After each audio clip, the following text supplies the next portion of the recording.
2016년도 남성교 연신 예배를 시작하겠습니다.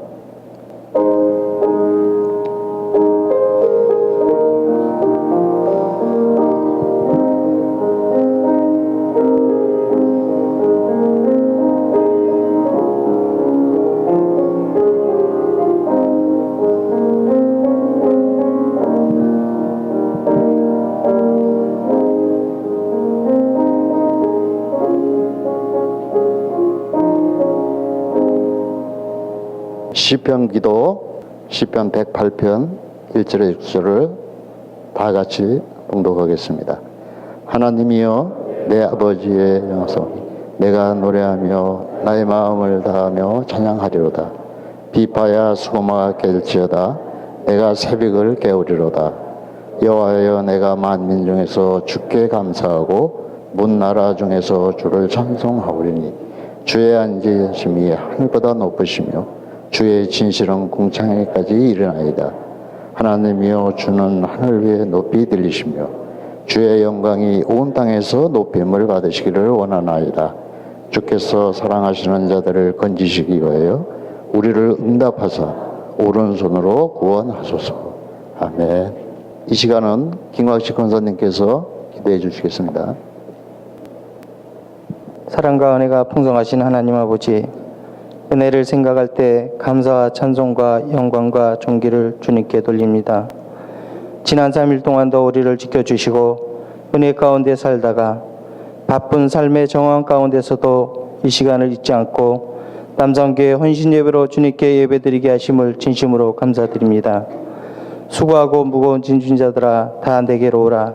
내가 너희를 쉬게 하리라고 말씀하신 사랑의 주님, 우리가 세상에 무거운 짐을 지고 살다가 이 모습 이대로 주님 앞에 나왔습니다. 이 지친 몸을 받아주시고 상한 심령을 어루만져 주시옵소서.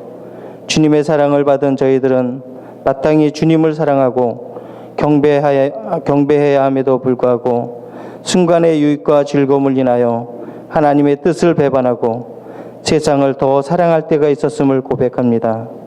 부족하고 연약한 저희들의 허물과 죄를 용서하여 주시고 하나님의 영광을 위해 살 수 있는 성령의 능력을 우리에게 부어 주시옵소서. 특별히 이 시간 헌신 예배로 드리는 남성교회에 함께하여 주셔서 모든 회원들이 성령 충만한 시간이 되게 하여 주옵소서. 말씀 안에서 강하고 담대한 마음으로 승리하는 삶을 사는 남성교회 회원들이 되게 하여 주옵소서. 또한 우리 남성교회를 사랑하여 주시사 회장님이야 모든 회원들이 사랑으로 하나 되게 하시고 기도와 말씀과 찬양으로 무장하는 철원 만나교회 남성교회가 되게 하여 주시옵소서. 남성교회가 철원 만나교회의 기초와 초석이 되게 하셔서 교회를 잘 받들고 섬기는 귀한 남성교회가 되게 하여 주시옵소서. 우리가 일하는 현장이 주님을 증거하는 선교의 마당이 되게 하여 주시고 언제 어디서나 주님의 빛과 소금의 역할을 제대로 잘 감당하는 충성된 종들이 되어서 그리스도의 향기를 드러내게 하여 주시옵소서. 항상 우리의 삶의 최우선순위에 주님을 모시고 주님만 사랑하는 성도들이 되게 하여 주옵소서. 사랑이 넘치는 주님의 가족이 되게 하여 주시옵소서. 이 시간 귀한 목사님 단위에 세우셨사오니 영육간에 강건하게 하시고 항상 하나님이 함께하여 주옵소서. 복음의 전신갑주를 입혀주셔서 하나님의 말씀을 선포할 때 우리들이 골수를 쪼개두고도 남는 귀한 말씀을 전하게 하시고 엘리사의 성령의 두루마리를 덧입혀 주셔서 말씀을 선포할 때 말씀을 듣는 자마다 기적의 역사를 체험할 수 있는 귀한 시간이 되게 하여 주시옵소서.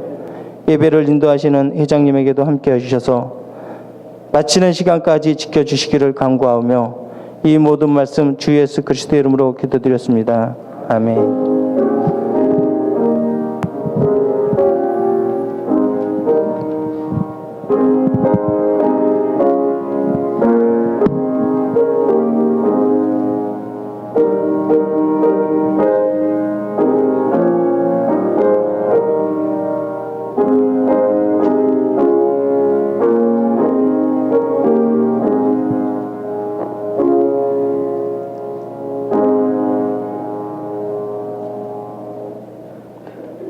읽을 하나님의 말씀은 고린도전서 10장 1절에 15절을 이훈 권사님께서 봉독에 올리겠습니다. 말씀 봉독해 드리겠습니다. 형제들아, 나는 너희를 알지 못하기를 원하지 아니하노니 우리 조상들이 다 구름 아래에 있고 바다 가운데로 지나며 모세에게 속하여 다 구름과 바다에서 세례를 받고 다 같은 신령한 음식을 먹으며 다 같은 신령한 음료를 마셨으니 이는 그들을 따르는 신령한 반석으로부터 마셨으며 그 반석은 곧 그리스도시라. 그러나 그들의 다수를 하나님이 기뻐하지 아니하셨으므로 그들이 광야에서 멸망을 받았느니라. 이러한 일은 우리의 본보기가 되어 우리로 하여금 그들이 악을 즐겨한 것 같이 즐겨하는 자가 되지 않게 하려 함이니 그들 가운데 어떤 사람들 같이 너희는 우상 숭배하는 자가 되지 말라. 기록된 바 백성이 앉아서 먹고 마시며 일어나서 뛰논다 함과 같으니라. 그들 중에 어떤 사람들이 음행하다가 하루에 2만 3천 명이 죽었나니 우리는 그들과 같이 음행하지 말자. 그들 가운데 어떤 사람들이 주를 시험하다가 뱀에게 멸망하였나니 우리는 그들과 같이 시험하지 말자. 그들 가운데 어떤 사람들이 원망하다가 멸망시키는 자에게 멸망하였나니 너희는 그들과 같이 원망하지 말라. 그들에게 일어난 이런 일은 번복이가 되고 또한 말세를 만난 우리를 깨우치기 위하여 기록되었느니라. 그런즉 선줄로 생각하는 자는 넘어질까 조심하라. 사람이 감당할 시험밖에는 너희가 당한 것이 없나니 오직 하나님은 미쁘사 너희가 감당하지 못할 시험당함을 허락하지 아니하시고 시험당할 즈음에 또한 피할 길을 내사 너희로 감당하게 하시느니라. 그런즉 내 사랑하는 자들아, 우상 숭배하는 일을 피하라. 나는 지혜 있는 자들에게 말함과 같이 하노니 너희는 내가 이르는 말을 스스로 판단하라. 아멘. 특성하겠습니다.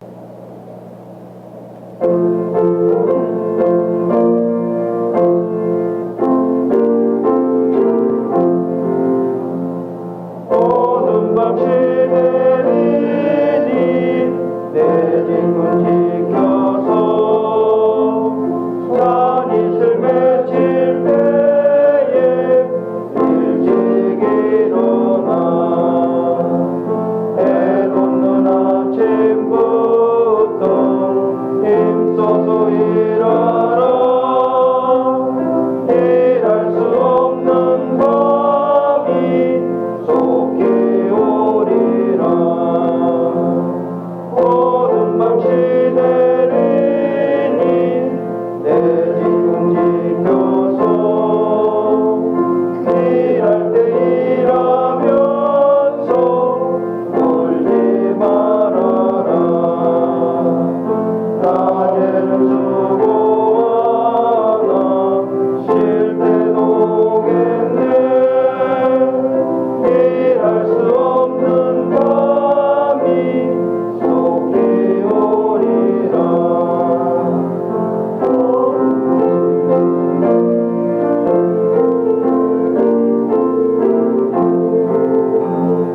어둠 밤시 내리니 내 집은 지켜서 쉬는 내 비킴 곁에 힘써 일하고 그 빛이 나여서 어둡게 되어도 할 수만 있는 대로 힘써 일하라.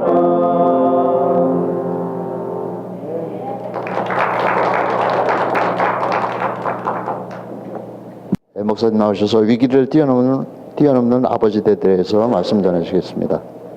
이제 오늘은 이제 남선교회 교육을 함께 진행을 합니다. 제가 해마다 작년부터 우리 남선교회는 그 맨 오브 갓이라고 하는 만나교회의 남성 수련 프로그램이 있습니다. 제자훈련 프로그램인데 그 프로그램에 있는 교재의 내용을 가지고 제가 한 관씩 말씀을 나누고 있습니다. 이번 주에는 올해에는 위기를 뛰어넘는 아버지들이다, 그런 제목으로 한 가정의 가장으로서 남성들로서 어떻게 신앙생활을 해야 될까 하는 것에 대한 그런 말씀을 함께 나누려고 합니다. 오늘 우리가 읽은 말씀은 고린도 교회의 사도 바울이 주시는 편지인데, 고린도라고 하는 도시는 사도 바울이 활동하던 당시에 항구 도시였습니다. 굉장히 번성했던 그런 도시입니다. 당시에 대부분의 항구 도시는 다 굉장히 번성했고 또 성적으로 굉장히 문란한 도시들이었습니다. 그래서 산 위에, 이 고린도 같은 경우도 산 위에 제단에, 그 산 위에 있던 제단 있는 그 흔히 거기를 이렇게 신전들이 있잖아요. 그 당시 로마 시대는 그 신전에 4,000명이나 되는 창녀가 있었다 그래요. 제의적인 그런 창녀들인데, 고린도 항구에 이렇게 뱃사람들이 정착을 하면 이제 그들과 함께 율락행위를 하고, 그리고 또 제단에 올라가서 제사를 드리는 그런 제의적인 창기들이었는데, 법적으로나 종교적으로나 이런 공식적인 제도를 허용했다, 그런 얘기입니다. 그러니까 이게 얼마나 문란한 시대였는지 우리가 상상해 볼 수가 있는 그런 시대이지요.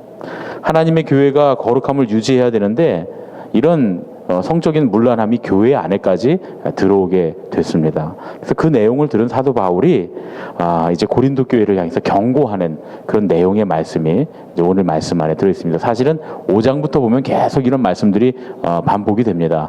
오늘 우리가 읽은 말씀은 거의 이제 결론적인 말씀이다, 이렇게 볼 수가 있습니다. 제가 읽은 책 중에 카일 아이들먼이라고 하는 사람이 거짓 신들의 전쟁이라고 하는 책을 썼습니다. 제 소재에 이렇게 꽂혀 있는데 거기 보면 그런 이제 이야기가 나옵니다. 어떤 사람이 계속 기침을 하는 거예요. 저도 요즘에 계속 기침이 나와서 이제 애를 쓰고 있는데, 뭐 기침 때문에 거의 뜬 눈으로 밤을 새우고 1, 2분도 대화를 계속 못합니다. 계속 기침이 나와서 기침이 도무지 멈출 생각을 하지 않는 거예요. 그래서 병원에 갑니다. 이거 심각한가 보다. 정밀 검사를 해보니까 폐암인 거예요. 그런데 의사가 환자가 이걸 알면 이 사실을 견디지 못할 것이다 하는 그런 생각을 갖고 이제 환자에게 이게 그냥 기침이니까 강력한 기침약을 내가 처방을 해줄 테니까 이제 곧 좋아질 거라고 이렇게 이야기를 해 줍니다. 가족들은 다 사실을 알고 있지만 환자는 모르고 있는 거죠. 그래서 이 사람이 의사의 말에 안도의 한숨을 쉬고, 그리고 그날 밤에 정말 잠을 잘 잡니다. 약을 먹고, 그 기침약을 먹고 한동안 기침도 하지 않고 내가 다 낫나 보다, 이제 건강해지나 보다 하고 마음의 안도의 한숨을 내쉰다, 그런 얘기입니다. 기침약이 그 사람의 문제를 정말 다 해결해 준 것처럼 그렇게 보인다는 얘기죠. 그런데 그러는 동안에도 암세포가 조금씩 아주 조용히 차츰 그 몸을 갉아먹어 간다, 그런 얘기죠. 결국 암 때문에 죽게 되겠죠. 이 카일 아이들먼이 이런 얘기를 합니다. 나는 목사로서 콜록콜록 기침을 하는 교인들에게 매주일 설교를 합니다. 아파하는 사람들, 정욕을 불태우는 사람들, 지쳐있고 걱정하는 사람들, 또 해결책을 찾는 사람들에게 설교를 합니다. 그들은 나에게 찾아와 문제를 이야기합니다. 그들을 좌절하게 만드는 것들을 털어놓습니다. 그런데 그들과 이야기를 나누다 보면 그들은 자신들이 단순한 기침병을 앓고 있다고 생각합니다. 그들은 기침을 멈추지 못합니다. 자기들이 기침병을 앓고 있다고 굳게 믿기 때문에 기침 증상에 대해서만 하소연합니다. 그들은 자신들의 진짜 문제와 질병이 무엇인지 알지 못합니다. 이런 글이 쓰여져 있습니다. 여러분 무슨 이야기인지 아시겠죠? 문제는 모든 사람들에게 다 보편적으로 있습니다. 그리고 상담을 통해서, 관계를 통해서 해결할 수 있는 방법이 다 있는 것 같아 보입니다. 마치 폐암에 걸렸어도 나오는 기침은 기침약으로 멈출 수 있는 것과 마찬가지죠. 암에 걸려서 고통이 심하게 와도 진통제로 그 고통을 조절할 수 있는 것과 마찬가지입니다. 그런데 그런 방법이 있지만 주님께서는 우리 앞에 생기는 문제만을 다루는 걸 원하지 않으신다, 그런 얘기죠. 하나님께서 진짜 원하시는 건 뭐냐? 그 문제 안에 있는 근원적인 것이 무엇인가를 보길 원하신다, 그런 얘기입니다. 그러면 우리들의 앞에 생기는 문제들의 근원적인 원인이 뭐냐? 죄다, 그런 얘기입니다. 우리가 우리의 모든 문제의 근원인 죄를 보게 되면 그때 그 죄를 고백할 수 있게 됩니다. 하나님, 내가 이런 죄인입니다. 그러고 나면 돌이켜서 고쳐 회개할 수 있는 길을 하나님께서 우리에게 열어주십니다. 하나님 그걸 원하신다, 그런 얘기죠. 죄라고 하는 게 뭐냐? 오늘 위기를 뛰어넘는 아버지들이라고 하는 제목으로 우리 함께 말씀을 나누는데, 죄가 바로 우리 인생의 위기입니다. 죄의 문제가 해결되지 않으면 우리 인생의 문제는 진짜로 해결되지 않는다, 그런 얘기죠. 이런 죄를 뛰어넘어 해결하는 것이 믿음의 아버지들에게, 가장들에게 필요하다, 그런 얘기입니다. 그렇게 함으로써 우리의 가정을 온갖 모든 문제로부터 지킬 수 있다. 그런 말씀입니다. 그럼 오늘 성경이 말하는 죄는 무엇이냐? 첫 번째로는 정욕입니다. 정욕. 정욕이 뭐냐? 쉬운 설명을 위해서 제가 먼저 여러분들께 질문을 하나 드리겠습니다. 여러분은 어떤 집에서 살고 싶으세요? 몇 평 되는 집에서 살고 싶으십니까? 또 한 가지 여쭤볼게요. 예. 여러분은 어떤 차를 타고 싶으십니까? 무슨 차를 타고 싶으십니까? 한번 여러분 스스로에게 한번 질문해 보십시오. 근데 그런 것을 생각하는 순간 대부분의 사람들이 현재의 삶을 기뻐할 수가 없다. 그런 얘기죠. 누구나 내가 생각하고 하고 싶어 하는 것에 비하면 우리가 살고 있는 지금 현재의 삶이 턱없이 부족합니다. 예를 들어서 제가요, 꼭 그렇진 않지만 제가 스포츠카 람보르기니를 타고 경부고속도로에서 한 300km 좀 달려보고 싶다. 그런 마음이 생겼어요. 그런데 그런 욕망이 생겼는데 내가 그걸 만족하기 위해서 내가 이걸 꼭 이루어야겠다 이렇게 작정을 하고 살기 시작한다면 저는 지금 제가 살고 있는 현재의 삶을 살 수 없습니다. 그렇겠죠? 예, 그럴 수 없을 겁니다. 예를 들어서 제가 나는 저희 강남에 한 50평쯤 되는 아파트 으리으리한 데서 살고 싶다. 화장실도 한 3개쯤 있는 데서 살고 싶다. 이런 마음을 갖고 산다면 제가 지금 살고 있는 현재의 삶을 유지할 수 없을 겁니다. 분명히 하나님의 뜻을 저버리게 될 거고요. 그리고 가족이나 혹은 가까운 사람들 혹은 다른 사람들의 희생을 요구하게 될 겁니다. 여러분 무슨 말씀인지 여러분 동감하시죠? 정욕이라고 하는 거는 이렇게 하나님과 다른 사람들을 밀쳐버리고 자기 만족을 위해서 사는 데서 나오는 악이다. 그런 얘기죠. 자기 만족을 따라가다 보면 다른 사람을 섬기는 삶보다 나를 섬기도록 강요하는 삶을 살게 됩니다. 사람들을 가만히 살펴보면 꼭 그런 사람들이 있습니다. 어디를 가든지 자기가 꼭 대접받아야 되고요. 대접받는 거 좋아합니다. 그렇지만 또 막상 대접해야 될 자리에 보면 대접하지 않고 사라져 버렸어요. 자기는 아무런 희생도 하지 않으면서 다른 사람들한테는 희생하라고 강요하는 그런 종류의 사람들이 있습니다. 이게 바로 정욕입니다. 부부 생활도 그렇습니다. 남자들이 결혼하면 대부분 살이 찌잖아요. 그렇죠? 결혼하고 나면 살이 좀 찌지 않습니까? 왜 살이 찔까요? 왜 그럴까요? 사실은 결혼하면 살 안 찌고 삐죽삐죽 말라가면 시어머니한테 혼나니까 여자들이 열심히 먹여서 남편들 살을 찌우는 걸까요? 물론 그럴 수도 있습니다. 부인이 꼬박꼬박 챙겨주는 밥을 삼시세끼 먹게 되니까 살이 찔 수도 있습니다. 그런데 가만히 생각해 보면 그동안 내가 혼자 살 때 해오던 일들을 좀 아내에게 많이 넘겨주기 때문입니다. 예를 들어서 물 한 컵 달라. 옛날 같으면 내가 걸어가서 물 떠서 마실 건데 아니 부인이 있으니까 물 한 컵 떠서 달라 그러잖아요. 그리고 또 뭡니까? 불도 꺼달라 그러고 말이죠. 이부자리도 펴달라 그러고 말이죠. 사소한 일이지만 당연하게 희생을 강요하는 습관이 몸에 배게 됩니다. 그러니까 밖에서 일을 하고 들어오면 힘들다고 다 핑계대고 남자들이 밖에서 일하고 들어왔으니까 힘들지 이렇게 말하지만 가만히 보면 이것도 정욕에 따른 모습이 아닐 수 없다 그런 얘기죠. 제가 이 얘기하고 저도 지금 큰일 났습니다. 이제 집에 들어가서 맨날 피곤하다고 힘들다고 집안일도 하나도 안 하고 그러는데 근데 이게 사실은 정욕에 따른 모습이다. 왜냐하면 내가 희생하지 않고 남에게 희생을 강요하는 모습이다. 그런 얘기죠. 여러분 결혼 생활이 불행하게 되는 이유가 뭡니까? 배우자에게 끊임없이 무언가를 얻으려고 하기 때문에 그래요. 얻어내려고. 정말 행복한 가정을 이루기 위해서는 어떻게 해야 되느냐? 내가 그 사람을 통해서 무언가를 얻을까? 이걸 생각하는 게 아니라 오히려 줄 수 있어야 된다. 그런 얘기죠. 취하는 것은 정욕입니다. 주는 것이 사랑이다. 그런 얘기죠. 여러분 아시겠습니까? 우리는 자그마한 일에서부터 정욕을 버리는 삶, 사랑하는 삶으로 나가야 된다. 그런 얘기입니다. 그럼 정욕은 어떻게 없애느냐? 사랑하기 시작하면 없어집니다. 주는 삶을 살기 시작하면 없어집니다. 내 만족을 위해서 사는 삶이 아니라 하나님의 만족을 위해서, 하나님의 뜻을 위해서, 그리고 가족들과 내 이웃들과 사람들의 만족을 위해서 살아가는 삶, 희생하는 삶을 살기 시작하면 정욕이 사라지게 된다. 그것이 바로 정욕을 뛰어넘는 방법이다. 그런 얘기입니다. 두 번째 죄가 뭐냐? 두 번째 죄는 우상숭배입니다. 우상숭배. 우상숭배라고 하는 건 사람들이 만들어낸 가치관 때문에 생기는 겁니다. 가치관. 그 가치체계, 가치관을 기준으로 해서 하나님께 헌신하는 것보다 더 가치 있는 것을 만들어 버리면 그것이 바로 우상 숭배가 돼 버리는 거죠. 우상은 하나님보다 더 중요하게 여기는 그 무엇, 하나님보다 하여튼 뭐든지 더 중요하게 여기면 그게 우상이 됩니다. 자연을 즐기는 일, 뭐 등산하고 뭐 이번에 설악산에 많은 사람들이 뭐 조난당했다 그러는데, 예, 뭐 그런 것 하나님보다 더 좋아하는 거, 또 건강을 지키려고 하는 거, 스포츠, 과학 상식, 뭐 돈, 심지어는 뭐 자녀들, 뭐 배우자, 사람, 이런 것들도 하나님보다 더 앞서게 되면 그 순간 우상이 된다, 그런 얘기입니다. 그래서 우상 숭배를 버리려면 어떻게 해야 되느냐? 유명한 어거스틴의 사랑의 질서라고 하는 것, 사랑의 우선순위라고 하는 게 있죠. 우선순위가 필요합니다.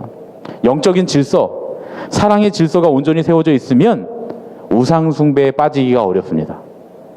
왜냐하면 질서가 딱 만들어져 있잖아요. God first, 하나님 제일 먼저. 두 번째, family second, 가족이 그 다음입니다. 가정이 먼저. 그 다음에 job third, 일이 제일 마지막입니다.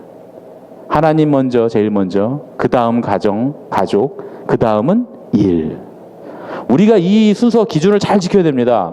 어거스틴이 말하기를 우리의 행복이라고 하는 것은 순서를 아는 것이다, 이렇게 말했습니다. 우리의 행복이라고 하는 건 순서를 아는 데서부터 행복이 시작된다. 가장 중요한 게 무엇인지 알아야, 그래야 우선순위를 결정하게 되고, 우선순위가 잘 결정되면 그것에 따라서 다음 일들이 착착착 잘 진행되어져 나간다, 그런 얘기입니다. 우선순위가 세워지면 좋은 점이 뭐냐 하면 내 삶에 내가 원하는 것과 내 삶에 필요한 것이 일치되기 시작합니다. 우선순위가 하나님 먼저, 그 다음 가정, 그 다음 일, 이렇게 되면 그 다음부터 내게 진짜 필요한 것, 가장 필요한 것, 그 다음 필요한 것, 이렇게 순위가 딱딱딱 매겨지기 때문에 내가 원하는 것과 필요한 것이 이렇게 같아지는 그런 기적이 일어나게 된다, 그런 얘기죠. 여러분 참 희한하죠. 우리가 인생 살다 보면 나에게 필요한 것과 내가 원하는 것이 전혀 다른 경우가 많이 있어요. 그래서 그것 때문에 고민합니다. 나한테는 이게 필요한데 나는 지금 이걸 원하고 있어요. 그런 경우가 많죠. 그런데 이 질서가 제대로 탁, 우선순위가 탁 만들어지면 그때부터 우리의 삶에 원하는 것과 필요한 것이 맞아떨어지기 시작하는, 그래서 필요한 것이 원하는 것이 되고 원하는 것이 필요한 것이 되는 아주 기가 막힌 일이 일어나게 된다, 그런 얘기입니다. 그러나 이 우선순위가 제대로 세워지지 않으면 그때부터 삶이 무질서해지는 겁니다. 예를 들어서 이제 젊은이들이 직업을 선택하는데, 직업을 선택할 때 또 우리가 무슨 일을 해야 돼요? 무슨 일을 선택할 때 하나님과 가정을 먼저 생각하고 일을 선택하면, 일이 맨 마지막이라 그랬으니까요. 그렇게 되면 문제가 없지만 하나님과 가정을 제쳐놓고 일부터 먼저 생각하고 나면 그때부터 하나님과도 멀어지고 가족과도 멀어지는 그런 결과가 만들어지게 된다, 그런 얘기죠. 그렇게 되면 하나님과 멀어지고 가족과 멀어지면 우리가 아무리 많은 것을 이루어놔도 남는 게 없습니다. 남을 것이 하나도 없다, 그런 얘기입니다. 제가 지난 주간에 이제 춘천에 갔다가 춘천에서 이 소년원 사역을 잘 하고 하루를 잘 하고 저녁 때 이제 돌아오면 저녁 식사하고 돌아오기 전에 제가 만나교회에서 가르쳤던 청년 하나 운영하는 카페가 춘천에 있어요. 그래서 거기를 들렀다 왔습니다. 우리 염집사님이 얘기를 해주셔서 아 맞다, 여기 내가 가르친 제자가 카페 하고 있었지. 그걸 가봤습니다. 연진이라고 하는 여자 제자인데, 여자 청년인데 원래 그 연극영화과를 했어요. 그리고 학교를 다니다가 이제 중퇴를 하고 지금 휴학을 하고 있는 상태인데 뮤지컬도 하고 뭐 연극도 하고 여러 가지 많이 했습니다. 그래서 당연히 그렇게 하고 있을 줄 알았는데 카페를 냈다 그래서 뭐 심경의 변화가 있었나 물어봤어요. 물어봤더니 한참 제 옆에 앉아서 얘기를 하더라고요. 얘기하면서 하는 얘기가 자기는 자기가 하고 싶은 일보다 가족을 선택했다는 거예요. 왜냐하면 내가 만약에 이 일을 하려고 들면 너무 가족들한테 많은 희생을 베풀어야 된다는 거예요. 그래서 제가 그러면 행복하지 않을 텐데, 그랬더니 하는 말이 아니요 목사님, 이렇게 선택하고 나니까 훨씬 더 행복합니다, 그러더라고요.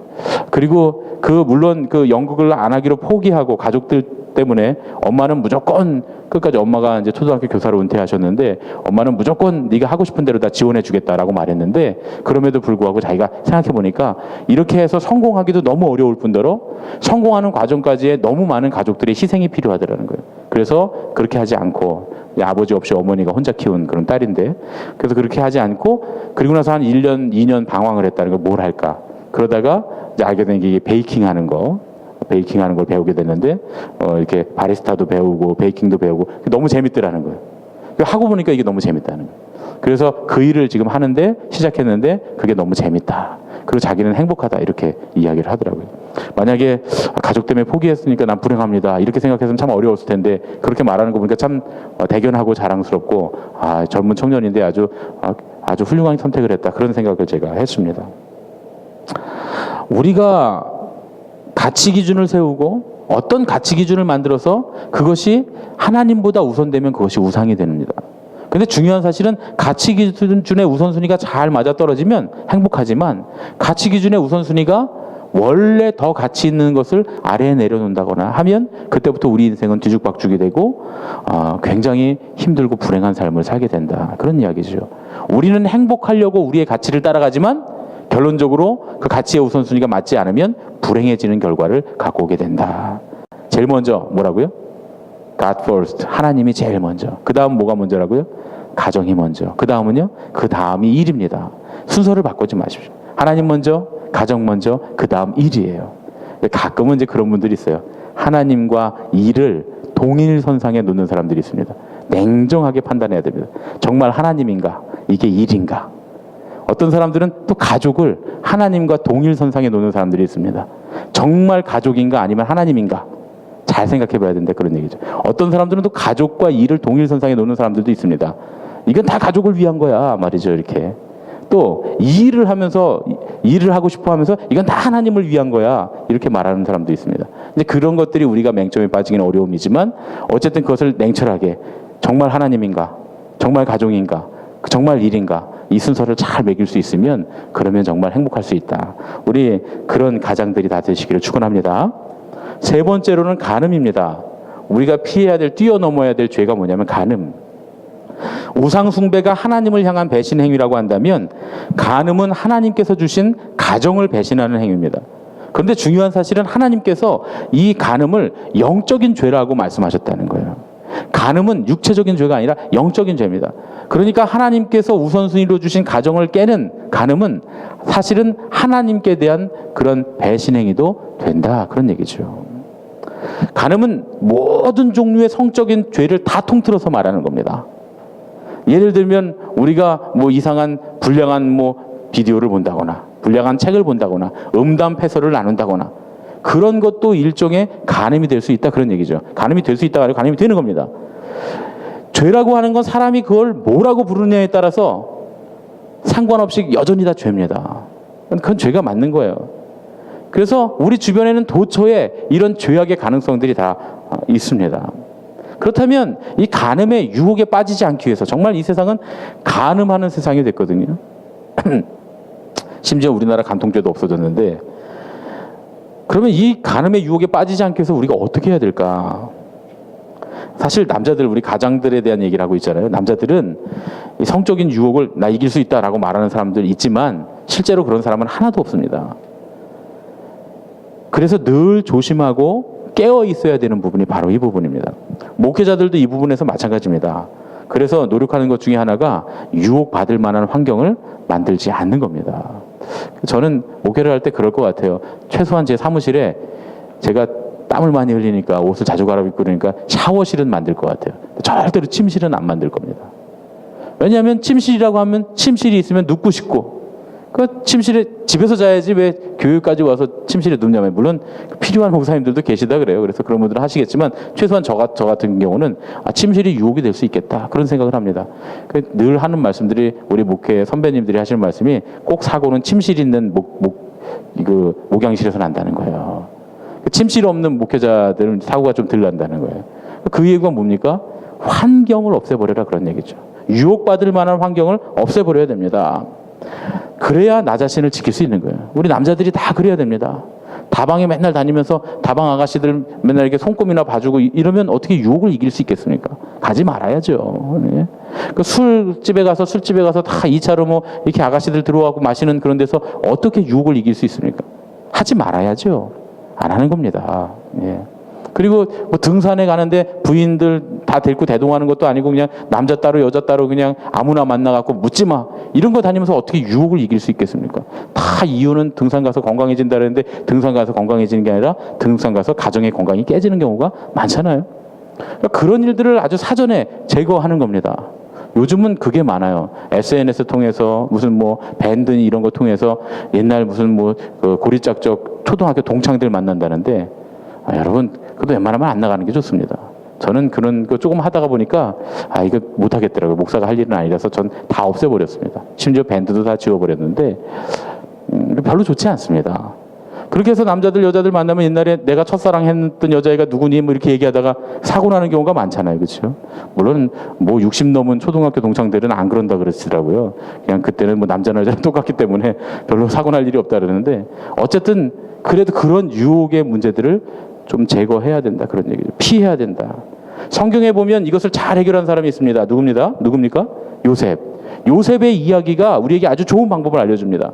요셉은 보디발의 아내에게서 도망쳐 나갑니다. 유혹을 이기는 게 아니라 유혹은 피해야 되는 거예요. 유혹을 뛰어넘을 수 있는 이 성적인 유혹을 타락을 뛰어넘을 수 있는 가장 좋은 방법은 도망가는 겁니다. 피하는 겁니다. 잘 피하십시오. 옆에 계신 분들 이렇게 남편들 보고 좀 얘기 좀 해서 남자들 있으면 좀 얘기 좀 해주십시오. 잘 피하라고 말이죠. 잘 피하세요 이렇게. 잘 피하실 줄로 믿습니다. 그런데 이제 중요한 사실이 있습니다. 그렇다면 제가 조금 아까 말씀드릴 때 간음이라고 하는 것이 굉장히 많은 죄를 포함하고 있다 그랬잖아요. 심지어는 무슨 뭐 음란한 영상을 보는 것부터 음란한 무슨 뭐 잡지나 책이나 사진을 보는 것부터 이런 것까지 다 간음의 죄라고 한다면 그렇다고 한다면 예수님은 심지어 마음의 음욕을 품는 거 다른 여자를 보면서 마음의 음욕을 품는 것도 간음이라고 하셨으니까요. 간음이라고 하는 것이 얼마나 폭넓으냐 그런 얘기죠. 현대인들은 그냥 가만히 예전에 제가 그런 얘기 한 적이 있습니다. 우리 청년들한테 야 현대 남자들은 참 힘들다고 한여름에 지하철 2호선 한 바퀴만 돌아도 간음을 엄청 하게 된다고 말이죠. 그럴 수밖에 없잖아요, 그렇죠? 그런 환경들이 조성돼 있습니다. 무슨 뭐 광고물부터 시작해서 또 거기 뭐 여학생들이나 여자들도 다 막 그냥 옷을 막 거의 입은 데보다 안 입은 데가 더 많잖아요, 그렇죠? 그러고 다니죠. 그러니까 간음할 일이 너무 많아요. 그러면 이런 세상 가운데서 간음의 죄를 지었다면 어떻게 해야 될까요? 지었다면. 요즘은 그런 것들이 굉장히 문제됐습니다. 음란한 것에 중독되는 현상 말이죠. 인터넷에 음란한 영상이나 음란한 사진 이런 것들에 중독되는 그런 현상들이 있는데 그러면 그렇게 됐다면 어떻게 해야 될까? 그런 얘기죠. 사실은 중독이라고 하는 말 자체가 치료를 필요로 한다. 이런 이야기죠. 현대인 중에 치료를 필요로 하는 그런 중독되는 사람들이 굉장히 많이 있습니다. 그런데 이런 음란한 세상에서 유혹을 이기지 못하면 어떻게 해야 될까? 그렇게 했다면 어떻게 해야 될까? 여러분 간음과 음행의 죄를 지으면 하나님과의 관계가 끊어집니다. 성경은 분명히 말합니다. 간음의 죄, 음행의 죄를 지으면 하나님과 관계가 끊어진단 말이죠. 그리고 우리가 그런 죄를 지으면 우리는 절대로 죄를 짓기 이전으로 우리 스스로는 돌아올 수 없다. 그런 얘기죠. 죄의 속성이라고 하는 게 우리 스스로 해결할 수 없다라고 하는 속성을 갖고 있습니다. 어떻게 해야 되느냐? 하나님만이 회복시킬 수 있으니까 하나님 앞에 와야 된다. 그런 얘기죠. 하나님의 회복은 이전으로 돌려놓는 게 아니라 새롭게 시작하게 하시는 겁니다. 이전 것은 싹 정리하고 새롭게 시작하게 하는 거예요. 여러분 현장에서 붙들려서 죽을 수밖에 없었던 그 음행한 여인, 간음한 여인 사람들이 끌고 오잖아요. 그때 예수님이 그 여인에게 사람들이 다 간 다음에 그 여인에게 놀라운 말씀을 하십니다. 뭐라 그러십니까? 나도 너를 정죄하지 않겠다. 이 여인은 이미 죄에게 무릎을 꿇고 간음했고 죄를 범한 여인이에요. 물론 그 여인에 대해서 비호하는 많은 사람들이 있지만 어쨌든 결론적으로 이 여인은 죄에 무릎을 꿇은 죄를 지은 간음한 여인입니다. 예수님 뭐라고 말씀하시냐면 나도 너를 정죄하지 않겠다라고 하시면서 용서해 주십니다. 그런데 거기서 끝났느냐? 그렇지 않고 그러고 나서는 주님께서 다시는 죄를 범하지 말라 이렇게 말씀하십니다. 죄악 가운데서 하나님께 용서를 구해야 됩니다. 우리가 죄악에 빠졌다면 우리의 실수로 유혹에 빠졌다면 주님 앞에 죄악의 용서를 구해야 됩니다. 그리고 용서를 구하는 것으로 끝나는 게 아니라 죄에서 돌이켜야 됩니다. 회개라고 하는 것은 돌아서서 고친다는 뜻이에요. 어떤 사람들은 회개하니까 하나님 앞에 와서 잘못했습니다. 울면 다 해결되는 줄 알아요. 천만의 말씀. 하나님 앞에 와서 아무리 요즘에 우리가 새벽 기도 때 읽는 말씀이 그거잖아요. 벌써 3일째 우리가 월화수 그 말씀을 묵상했는데 하나님 앞에 와서 아무리 울고 제사를 드리고 예배를 드리고 회개해도 소용없습니다. 문제를 해결해야 돼요. 회개라고 하는 건 돌이켜 고치는 거니까. 남한테 뭐 뺏었으면 그거 몇 %로 갚으라고 성경에 써 있죠? 정확하게 120%로 5분의 1을 더해서 120%로 갚으라는 거예요. 예. 교회의 물건 내 마음대로 썼어요. 사용했어요. 하나님의 물건에 대해서 성물 받쳐진 물건에 대해서 내 마음대로 쓰거나 혹은 잘못해서 거기서 해를 끼쳤어요. 어떻게 하라고요? 하나님 앞에 제사를 드리고 그거를 5분의 1을 더해서 120%로 갚아놓으라는 거예요. 돌려놓으라는 거예요. 그래야 하나님이 그 예배를 받아주시고 그 회개를 받아주시고 그 눈물을 받아주시고 그 기도를 받아주신다. 그런 얘기입니다. 그래서 회개라고 하는 건 돌이켜서 고치는 걸 말합니다. 그냥 잘못했다고 눈물 흘리는 한탄 정도가, 잘못했다고 그냥 뉘우침의 눈물 정도가 회개는 아니다. 그런 얘기입니다. 그래서 만약에 우리가 실수로 음행의 죄를 범했다고 한다면 하나님 앞에 회개하고 돌이키고 고쳐서 다시는 그러지 않도록 하는 것, 거기까지 나가는 것이 회개다. 그래서 우리 안에 있는 간음과 음행의 죄를 어떻게 해야 되느냐, 두 가지 말씀드립니다. 첫 번째로는 무조건 피해라, 도망가라. 음행의 죄로부터는 피하는 것이 상책입니다. 그 두 번째 어떻게 해야 된다고요? 만약에 실수로 저질렀으면 주님 앞에 와 회개하고 다시는 돌이켜 그 죄를 범하지 않도록 조치를 취해야 된다. 그런 이야기입니다. 그렇게 할 때 하나님께서는 용서를 구하고 돌이키는 그 한 사람을 가정의 가장으로 떳떳하게 세워주신다. 그런 말씀입니다. 네 번째 죄입니다. 네 번째 죄는 뭐냐면 주를 시험하는 죄. 오늘 지금 말씀 가운데 계속 사도 바울이 고린도 교회에 얘기하는 겁니다. 주님을 시험하는 죄. 주님을 시험한다고 하는 게 뭐냐? 주님을 시험한다고 하는 건 하나님께 하나님의 뜻에 상반되거나 하나님의 성품에 모순되는 일을 하나님께 행하시라고 요구하는 거예요. 하나님 이렇게 해달라고 말이죠. 그 신앙생활 오래 했다고 하는 사람, 믿음 좋다고 하는 사람들 중에 이렇게 얘기하는 사람들이 많습니다. 저는 그 말씀이 굉장히 위험하다고 생각합니다. 기도로 하나님의 보좌를 움직여라. 굉장히 위험한 말씀입니다. 아니, 사람의 기도로 하나님의 보좌를 움직이면 어떻게 하겠다는 거예요? 내가 나의 기도의 열심으로 하나님을 조종하겠다는 뜻입니까? 굉장히 위험한 얘기입니다. 그건 경망스럽게 이를 데가 없고 사실은 성경적인 말씀에서 보면 정말 하나님이 가만히 안 계실 그런 말씀입니다. 그런 얘기죠. 기도로 하나님의 보좌를 움직이는 게 아니에요. 잘못된 생각입니다. 하나님이 제일 싫어하시는 게 그거예요. 하나님을 시험하는 것. 하나님을 시험하는 게 뭐냐? 어떤 사람이 산에 가서 기도를 했다는 거예요. 열심히 기도를 하면서 말씀을 보다 보니까 믿음으로 이 산을 들어 저리로 옮기라 하면 옮겨질 것이요. 예수님의 마태복음 말씀이 딱 마음에 들어왔는데 믿음이 생기더라는 거예요. 확실히 생기더라는 거예요. 그래서 이게 삼각산 기도원에서 기도를 했는데 삼각산에서 내려오다가 삼각산을 이렇게 쳐다보면서 삼각산아 너 저쪽으로 옮겨져라 하고 선포를 했다는 거예요. 믿음으로. 확신이 들어서 말이죠. 그런데 꼼짝도 안 하더라는 거야. 아니 그때 움직였으면 삼각산 지금 딴 데가 있겠죠. 그렇죠? 그래서 이번에는 믿음으로 기도합니다. 하나님 간구합니다. 하나님 믿음으로 제가 간구합니다. 삼각산을 옮겨 주시옵소서. 꼼짝도 안 하더라는 거예요. 그래서 하나님께 묻습니다. 하나님, 제가 믿음으로 선포하고 확신을 가지고 기도했는데 하나님 앞에 간구했는데 왜 산이 안 옮겨집니까? 그랬더니 하나님이 즉시로 대답해 주시더래요. 그거 옮겨서 뭐하게? 그러시더라는 거예요. 그거 옮겨서 뭐하게? 여러분, 하나님 뜻이 아니라 내 욕심으로 내가 원하는 것을 이렇게 해 주십시오 하는 것이 하나님을 시험하는 것입니다. 하나님께서 이 아론의 아들들이 불을 하나님 앞에 잘못 드렸다가 그 두 아들이 그 자리에서 불에 다 타서 새카맣게 타서 심판을 받아 죽습니다. 제사장들이었는데 이 제사장들이 하나님 앞에 다른 불, 원래 처음에 하나님께서 그 제단 위에 내려주셨던 첫 번째 그 불, 모세가 하나님 앞에 간구했을 때 그 내려줬던 그 불을 가지고 그 불을 꺼트리지 말고 계속 제단의 불로 사용해야 되는데 그 향로의 분향단에 향로의 불로 사용했어야 되는데 그 향로의 불을 각자 자기가 자기 나름대로 불을 가져갔다가 하나님 앞에 향로를 드리겠다고 둘이 술 취했다 그래요. 성경에 보면 둘이 술을 마셨다 그래요. 재미있는 이야기인데 나중에 제 기억에 대면 한번 말씀드리겠습니다. 그러니까 둘이 술 취해갖고 서로 아마 내기했겠죠. 남자들 술 마시면 그런 거 하잖아요. 자, 하나님이 누구 저 향기를 받으시나 볼래? 이렇게 해갖고 자기네 각자 하나님께서 주신 불이 아닌 자기들의 불을 가지고 하나님 앞에 나가서 성소에 들어가서 분향단을 향을 올리다가 그 자리에서 전부 다 불에 타서 죽고 맙니다. 왜 그랬습니까? 하나님께서 하라고 하신 거, 하나님께서 원하시는 게 있는데 자기들 마음대로 신앙생활. 하나님 그거 기뻐하시지 않는다. 그런 얘기죠.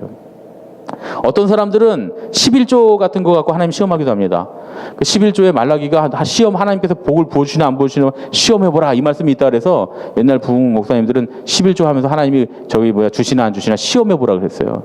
여러분, 그거는 말라기 예언자가 하나님의 11조를 사람들이 하도 도둑질하니까 그렇게 말씀하신 거예요. 니네들이 온전한 11조를 하나님 앞에 드려봐라. 하나님이 그러면 너희 축복을 해주시지.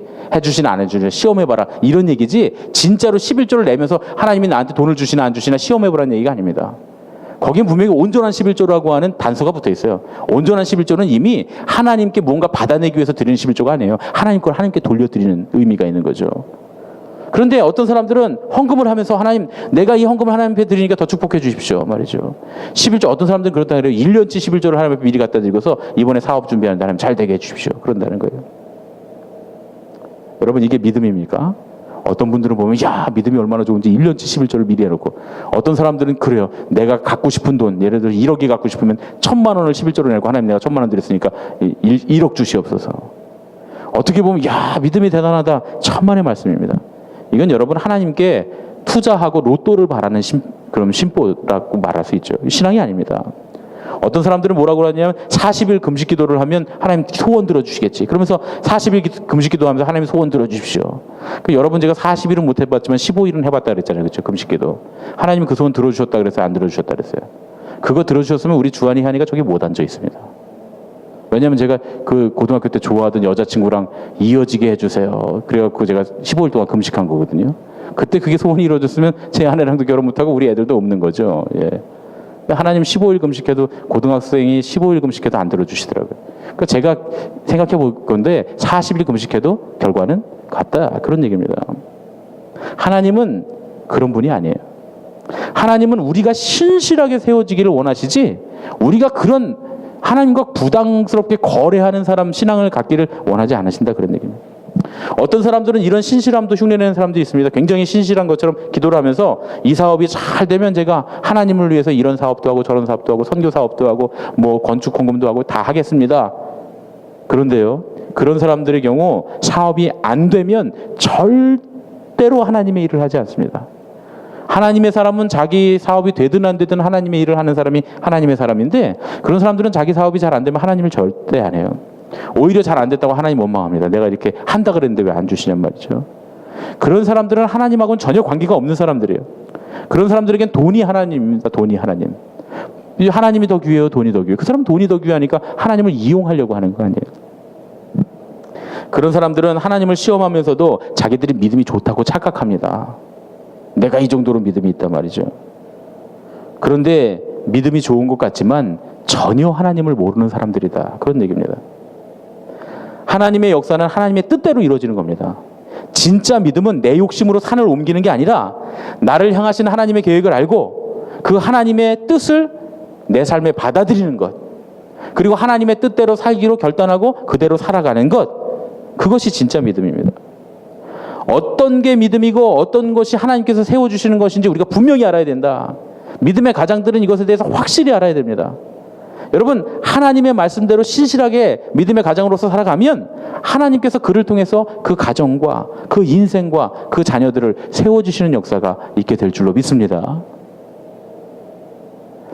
다섯 번째, 마지막으로 원망입니다. 원망. 오늘 말씀 보니까 원망에 관한 얘기가 맨 마지막에 나오죠.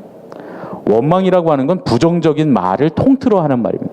모든 부정적인 말, 불평, 비난, 흠잡는 거, 헛소문 내는 거, 남을 욕하는 거, 이 모든 것이 다 원망으로 분류될 수 있습니다. 고린도전서에서는 이 말씀이 여러 번 나오는데 이런 일을 하는 사람들을 모욕하는 자 이렇게 부릅니다. 모욕하는 자. 욕을 쉽게 합니다. 하지 말아야 된다 그런 얘기죠. 예. 흉내도 내지 말아라. 탈옥수 신창원이 남긴 유명한 얘기가 있습니다. 그 탈옥수 신창원이 무슨 뭐 900몇 뭐의 기록 뭐 이렇게 해갖고 한 그 책이 있더라고요. 거기 보니까 그런 얘기가 나옵니다. 지금까지 나를 잡으려고 군대까지 동원하고 엄청난 돈을 쓰는데 이거 아마 도망가면서 쓴 글인 것 같아요. 나 같은 놈이 태어나지 않는 방법이 있다. 내가 초등학교 때 선생님이 너 착한 놈이다 하고 머리 한 번만 쓸어 주었으면 여기까지 오지 않았을 것이다. 5학년 때 선생님이 이제 입에 좀 담기 어려운 아주 심한 욕을 합니다. 욕을 하면서 돈 안 가져왔는데 뭐하러 학교 와? 빨리 꺼져 하고 소리쳤는데 그때부터 마음속에 악마가 생겼다. 여러분, 우리는 남의 얘기 험담, 남을 욕하는 거 이런 거 좋아합니다. 그런데 우리가 진짜로 후회하지 않고 살려면 좋은 말을 많이 해야 됩니다. 가족들을 위해서, 그리고 우리 이웃들을 위해서, 그리고 하나님과 교회를 위해서도 좋은 말을 계속 많이 해야 됩니다. 우리가 말한 대로 이루어지는 그런 역사가 있기 때문에 그렇습니다. 믿음의 사람들은 말한 대로 이루어집니다. 남에 대해서 불평하고 욕을 하면 그것이 나에게 다시 돌아오, 그에게도 나쁜 영향을 미치지만 나에게 다시 돌아와 나에게 똑같은 일을 이루어지게 한다, 그런 얘기죠. 그게 믿음의 사람들이 아는 법칙입니다. 또 나에게 혹은 내 가족들에게 그런 나쁜 말을 하면 그게 그대로 이루어집니다. 주님께서 뭐라고 말씀하십니까? 내 귀에 들린 대로 그대로 행하리라. 하나님께서 분명히 내 귀에 들린 대로 그대로 행하리라 말씀하셨어요. 우리의 입술은 믿음의 말을 하고 믿음의 고백을 하라고 주님이 창조하셨습니다. 그렇게 말하면서 살아가는 것이 하나님의 뜻이다. 그래서 믿음의 가장들의 말이 중요합니다. 어떤 가장들은 심지어 자기 자녀에게도 그 상스러운 욕을 하는 사람들이 있어요. 그 자기 자녀에게도 개, 그 강아지라고 욕하는 사람들이 있습니다. 그럼 자기 자녀를 강아지라고 욕하면 자기가 뭐가 됩니까? 자기가 개가 되는데, 그래도 그것도 모르고 그렇게 욕하는 사람들이 있어요. 그런데 중요한 사실은 믿음의 가장들은 이 말의 중요함, 우리가 불평하는 것이 우리에게 그대로 이루어지고, 우리가 원망하는 것이 우리에게 그대로 이루어지고, 그리고 우리가 욕하는 것이 그대로 우리에게 이루어진다고 하는 사실을 잊지 말고, 믿음의 말, 긍정의 말, 하나님께서 원하시는 세우는 말, 그런 말을 해가는 그런 가장이 되셔서 그런 세워지는 가정, 믿음의 가정 되시길 예수님의 이름으로 축원합니다. 결론적으로 말씀드리면, 우리 남선교회는 가장으로서 우리의 가정을 파괴하는 악한 죄들과 싸우는 사람, 가장 일선에서 싸우는 그런 아버지들이 되어야 됩니다. 정욕, 우상숭배, 간음, 주님을 시험하는 것, 원망. 사도 바울은 특별히 이 5가지 죄들로부터 싸우라고, 이겨내라고 말씀을 하십니다. 이런 죄들로부터 승리하시기를 예수님의 이름으로 축원합니다. 특히 우리 교회 가정들은 다 잘 됐으면 좋겠어요. 다 잘 돼야 됩니다. 그런데 이 잘 된다고 하는 게 세상에서 잘 되고, 세상에서 돈 벌고, 세상에서 승승장구하고, 이런 것들 잘 되라는 말 아닙니다. 우선순위가 잘 돼야 되고, 삶이 잘 돼야 되고, 깨어진 것이 잘 회복돼야 되고, 하나님 앞에 죄의 문제들이 잘 해결돼야 될 줄로 믿습니다. 그러면 우리의 삶이 하나님께서 기뻐하시는 삶으로 자연스럽게 인도되고, 그렇게 됨으로써 우리 안에 있었던 모든 문제들이 사라지는 역사가 있게 될 줄로 믿습니다. 우리 남선교회는 그런 가장들 다 되시기를 예수님의 이름으로 축원합니다. 아멘. 사랑의 아버지 하나님, 주님의 은혜를 감사드립니다. 오늘 남선교회 헌신예배로 주님 사랑하는 귀한 우리 철원만나교회 가장들이 아버지로서 주님 앞에 온전한 삶을 살기를 헌신하며 예배드린 주님 사랑하는 귀한 가장들 위해 주님의 놀라운 은혜가 있게 하여 주시옵소서. 주님 앞에 드려진 헌금 위에 주님께서 받으시고, 이 예물이 주님 앞에 놀랍게 은혜롭게 쓰여질 수 있도록 인도해 주시고, 이 예물을 드린 남선교회 위에 날마다 주님의 사업에 충만해지고 풍성해지는 역사가 있게 하여 주시옵소서. 이제는 우리 주 예수 그리스도의 은혜와 하나님 아버지의 지극하신 사랑과 성령님의 인도하시고 교통하심이 이제 정욕, 우상숭배, 간음, 주님을 시험하는 것, 원망의 죄들로부터 싸워 승리하기를 원하는 주님의 사랑하는 귀한 믿음의 가장들 위에와 또한 주님 사랑하는 귀한 우리 철원만나교회 가정들 위에 이제부터 영원까지 함께하여 주셨기만을 간절히 축원하옵나이다.